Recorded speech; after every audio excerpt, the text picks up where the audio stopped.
Sisterhood Interim. When I was in high school, my mother always had an opinion about my friends, and it followed me all the way through college and adulthood. She never really met my friends when I was a teenager, but I would talk about them a lot, and she would try her best to put names to faces I described and showed her in photos. Despite never meeting most of them, Mom always had an opinion, one I would brush aside and would learn too late down the road. My mother's instincts were always right.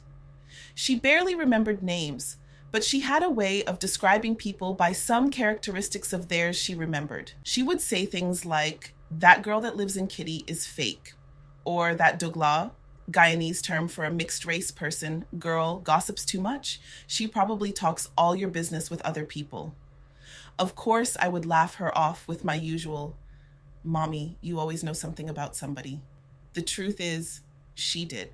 Those people were exactly as she described them, and I wouldn't realize these things for myself until years later. I remember a few weeks after my mother met my friend Silvana, she said, "I like her."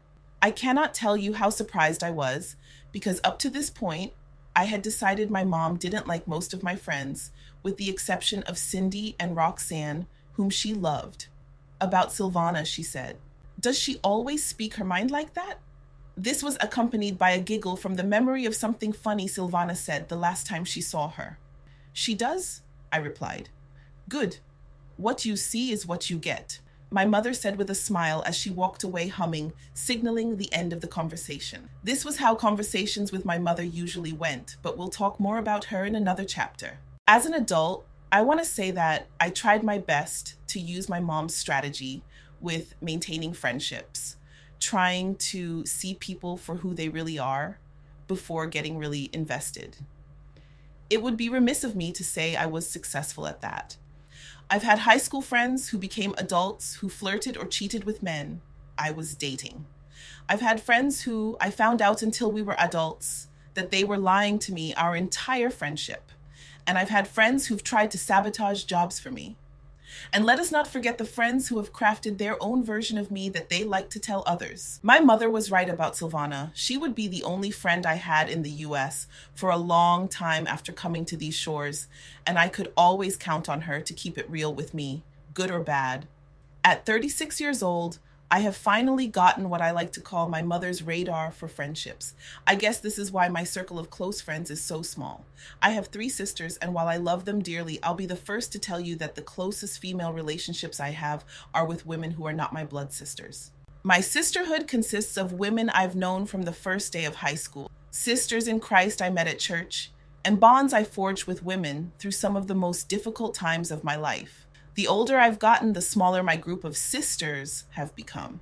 I've lost a few friendships over time, but as with everything in life, I see that these friendships ran their course, and these women were in my life for a season and a reason. As with any experience, there are good ones and bad. I wish I could say that I was closer with some family members or that some friendships I had would still be blooming, but that is just not how life is. Because of these experiences, I have some key takeaways about the importance of sisterhood and what it takes to make it successful. So here's my story and the truth about my sisters. I'm adamant about always speaking my truth, even when it hurts. I've had friendships that were built on lies and dishonesty. The women I surround myself with today are very much like me. We speak our truth always without fear of judgment. One of my closest sisters, Silvana, is always spitting truth at me. I don't always like to hear it, but she shares her opinion in love, and I value her for that because I'd rather her tell me the truth to my face than to say it to someone else behind my back. We support each other. Too many women are out here bitching and backbiting and hating on the progress of other women. That is not what sisterhood is about. I don't have the energy to engage in fake friendships of pretending to be someone's friend and talking about them in secret. If you're not rooting for me as hard as I'm rooting for your success, you're not my sister. I admire actress Gabrielle Union for something she does every week on Instagram. She chooses a different woman to highlight her work, her contributions to her industry, and why she admires her. She always ends her post by saying, "Let us lift her up in light and love." Let us lift each other up in light and love. Let us tell another sister she's beautiful. Leave a comment or like a sister's post if she looks good. Congratulate her when she's accomplished something. We are living in a society where the odds are stacked against us in a male-dominated world. Must we be hard on each other too? I think not. It's important to create bonds that when you need a friend or a shoulder to cry on, someone is there.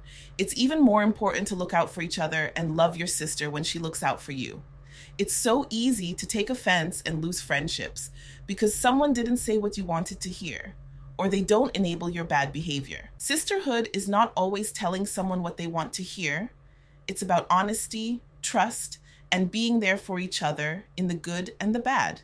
When we as women lift each other up, the glow up is amazing. When as women we unite, anything is possible. Cherish your sisters. Create bonds, memories, love, and above all else, laugh.